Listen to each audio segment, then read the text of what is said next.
Hey there, Jeremy Goodrich here for a training video for the podcast studio. I've done a separate training video for how to open the studio, how to clean the studio, both at the beginning and the end of your sessions here at the mill to make sure that we are, being safe. This video is about how to actually use the software to create a recording in the podcast studio. So if you haven't watched that other video, that's really the first video you need to watch. You need to know how to enter the space, how to clean the space, and how to break the space down at the end and make sure it's clean when you leave. But then you can watch this video, which is how to actually use the recording software. So when you come into the space, I'm going to move the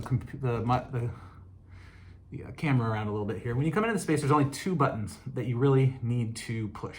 The first one is on this black bar right here. It's actually below the mixer. This black bar is called a power conditioner.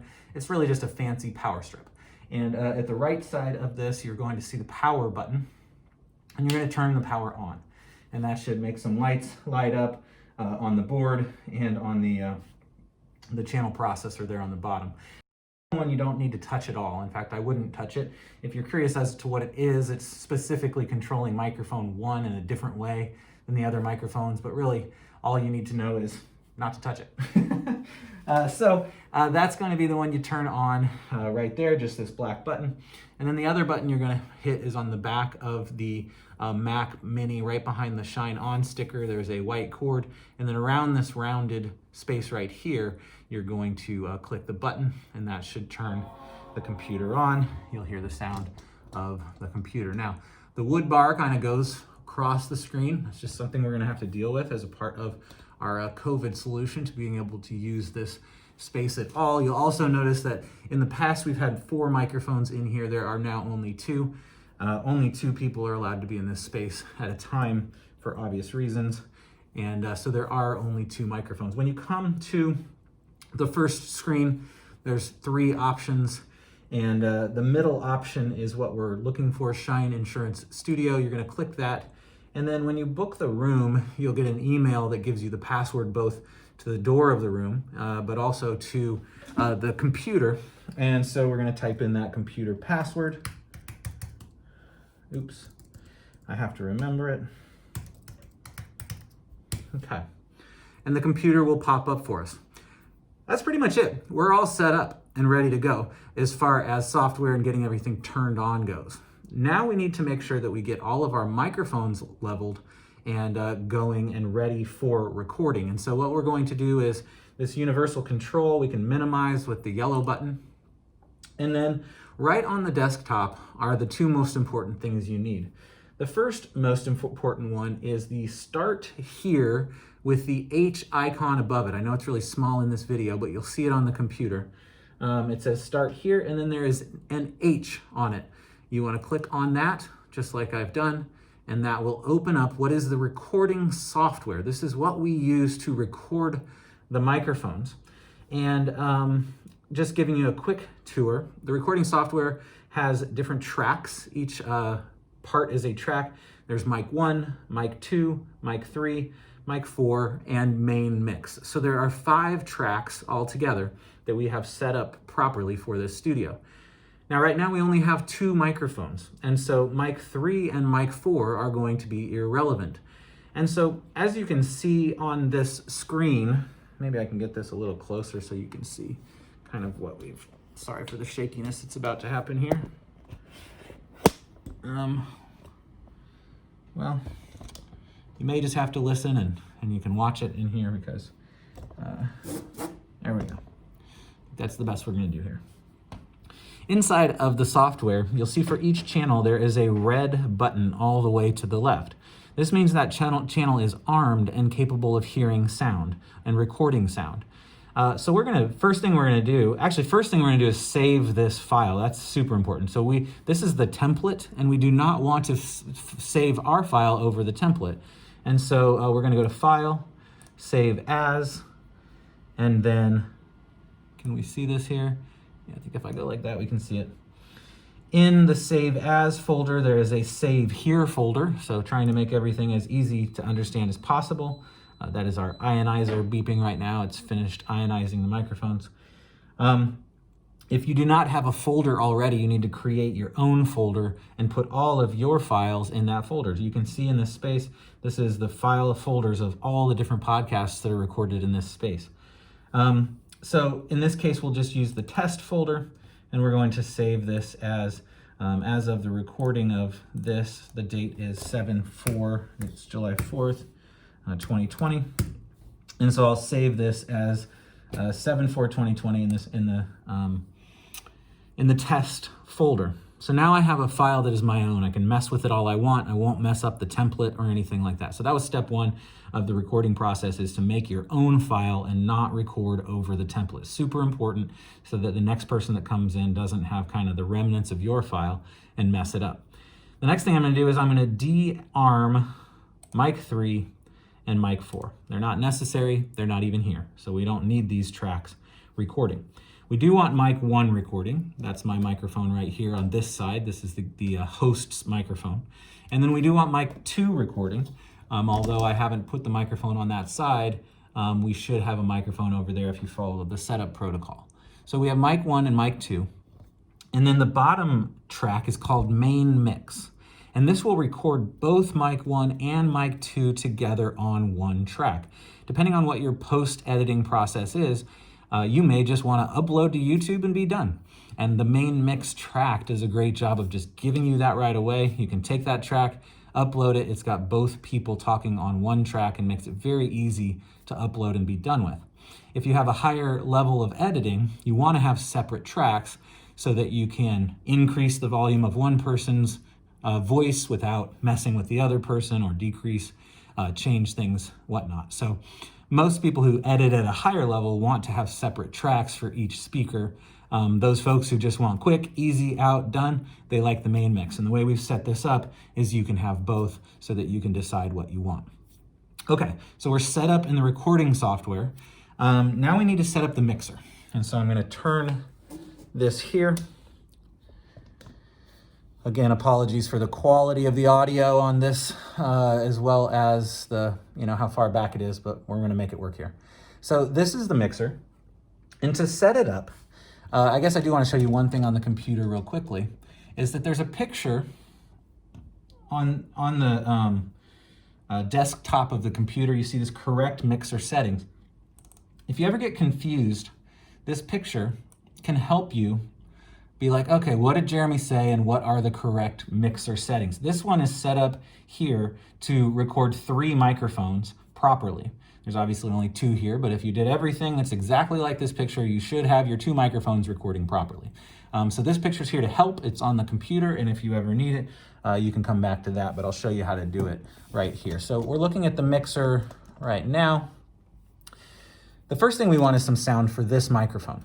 And so to get sound for each microphone, we have to go to a channel on the mixer. And if you look at the mixer, it starts on the left with a number 1, then a 2, 3, 4, and so on, all the way across this main section with the gray volume buttons of the board. So we only need 1 and 2. We need microphone 1 and we need microphone 2, which means we need channel 1 and channel 2. So for microphone 1, I'm going to do 2 things. First is the gain. That is this black button right here at the top. Is the most important button for your volume, period. Okay, it's not the biggest one, but it is the one that is the most important. It's the black one at the top of each channel, and you're gonna turn that up to about 3 o'clock. You're gonna turn it up to about 3 o'clock. That should get you pretty close. And you can see now I've got some green light coming through, which means I have sound coming through because my voice is being picked up on this microphone, although what you're hearing is the microphone on my cell phone. So that's gonna need to go up. And then the other button, you don't need to worry about any of these buttons. I know it's kind of scary when you look at all this stuff. You're like, what is all this stuff? In the end, it doesn't matter. Just leave all that stuff alone. The only thing that matters besides the gain, which is the top black one, is the bottom volume slider. The bottom volume slider needs to go up to this little black mark right here, basically. So you're gonna get it up to the black mark right there. So we should be pretty close on volume for channel 1. For channel 2, we're gonna do the exact same thing. So we're gonna turn the volume up to here, and then we're gonna go up and we're gonna turn the gain up to about 3 o'clock. So we only had to turn channel 1 and channel 2 up because that's the only microphones that we have in here. And so those are the ones you should use. Now, once you have these two up and going, you also need to make the very end blue one go up to about the same place. This will give you the main mix, and it will start to give you export volume from the mixer. If you don't turn this one up, you won't have your main mix. So we've got that up. And then the last one I would tell you to turn up, this is the one that confuses a lot of people, is this last gray one, the gray one right next to the blue one. And the reason this one is important is because when you go to play back from the computer into your headphones, this one controls the volume of that. And so a lot of times people will try and play back after they've recorded their session and they can't hear anything. And they're like, oh my gosh, did I record it or what? You know, you're fine. But you probably forgot to turn up the volume on this last channel. So what we're turning this one up for is the return volume to our headphones from the computer, mostly for playback. If you're doing a recording session over Zoom or something like that, you'll obviously need that as well.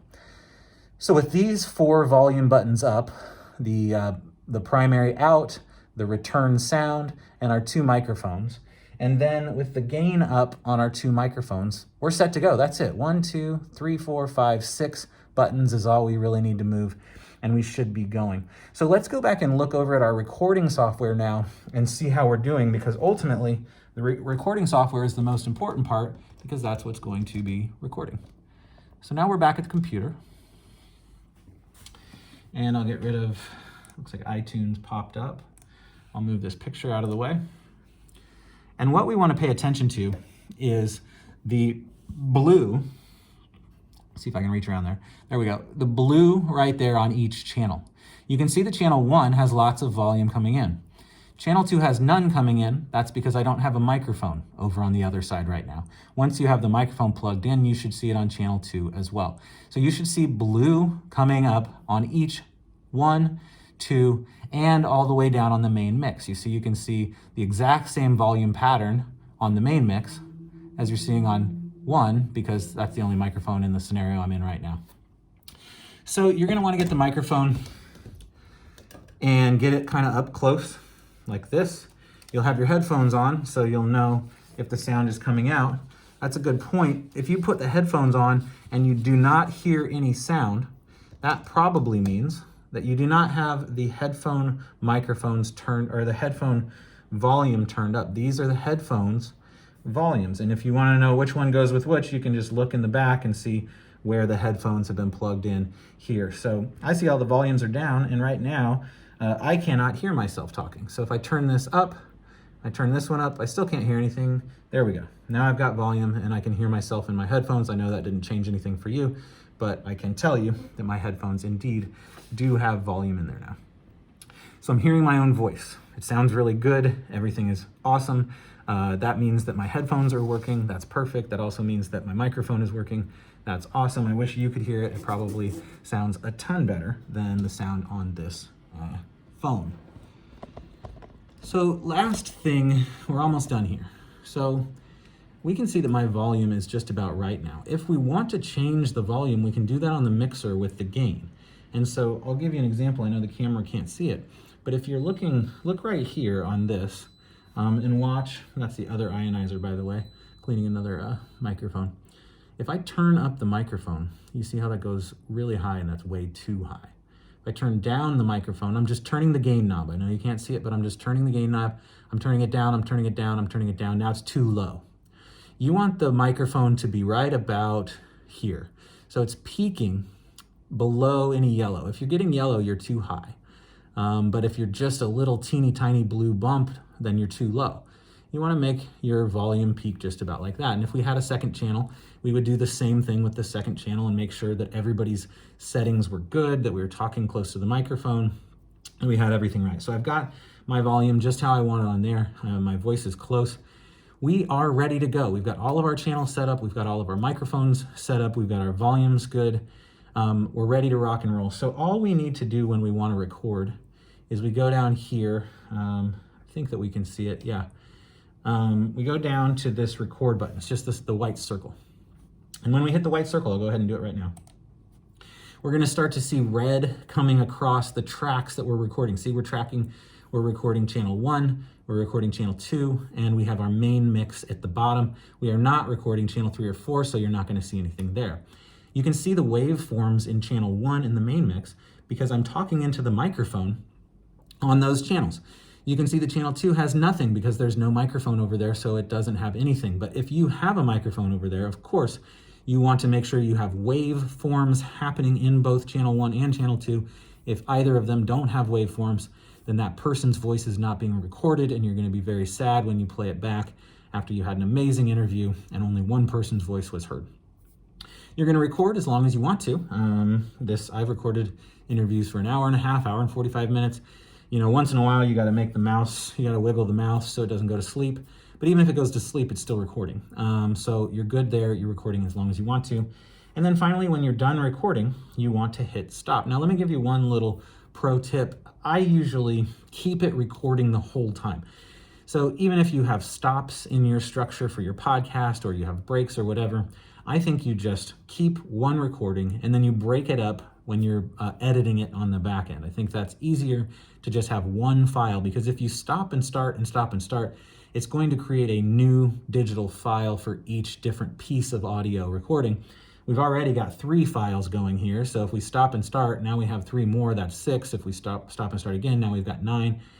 Now when we're editing, we're trying to figure out which is which among 9 different audio files. To me, that's just complicated and adds confusion. If you just keep recording the whole time, you can pop it into your audio editor and cut out the things you don't want as a part of that process.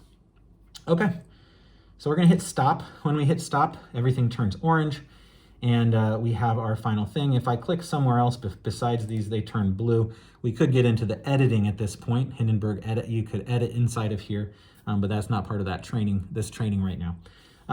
So we're done recording. The last thing we want to do is save, obviously.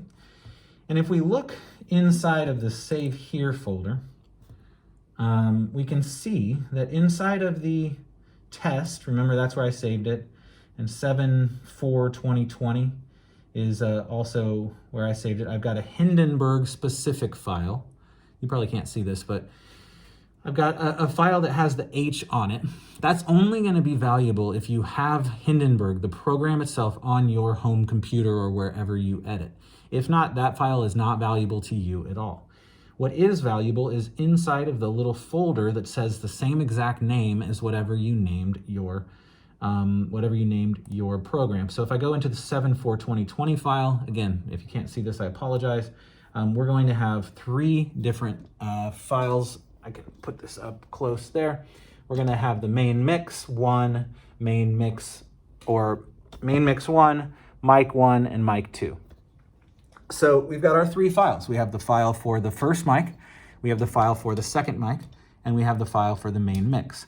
What you're going to do is export them, however you want to. You could upload them to Dropbox. It would probably take a long time to do something like that. I would suggest you bring in an external hard drive, you plug it into the back of the Mac Mini, you just move these files out onto your external hard drive. That's going to be much quicker and much better. Okay, so now all we have to do is shut down. And so we're going to close this. We're going to close this. We're going to shut down our computer. Hit shut down, and then are you sure you want to shut down? Yes. We're going to make sure that before we do anything else, that the computer has truly shut itself down, so that we don't turn the power off while the computer is trying to turn itself off. So we saw the little spinning thing there for a little while, and now it is completely off and done. So we can go ahead over to our mixer. And the first thing we want to do is make sure that we turn down the, oh, I can't hear now. That we turn down the gain. There we go, turn down the gain. Excuse me, that we turn down our volume sliders, that we turn down this volume slider, that we turn down the main output slider. So all of our sliders are down, all of our gain is down. It's important to do that before you hit the black button, because we don't want to pop the microphones. It can cause some damage to the microphone. So we want to make sure that the microphones are not receiving sound, or I guess projecting sound, before we hit the button. And then finally, our last step is to go ahead and hit our button right there, turn this off. Our system is now down, and we will begin to use the protocol for cleaning up the space for the next person so that they can use the space in the same way as we did. Again, that's on the other video I created on how to enter the space and how to exit the space. So I'm gonna go ahead and do all those things right now as I exit the space. I hope you have a ton of fun in here. I know it's a little bit different with all the COVID stuff, but this space is awesome. This recording studio is as nice as many actual radio station studios, and the sound quality can be great. And I hope you record a ton of wonderful videos that inform folks or help people do whatever it is that you want to help them do. We appreciate you being a part of the mill and being a part of this podcast studio. My name is Jeremy Goodrich. If you have any questions, my card is usually right up here on here. It's got my cell phone on it. Please don't use that unless you're in an emergency situation and someone, is sitting here waiting to do an interview and you can't figure out something. Then feel free to give me a call. That's not a problem at all. I'm more than happy to help. And oftentimes I do know the answers to what might be not working. Okay, there it is. Enjoy the podcast studio.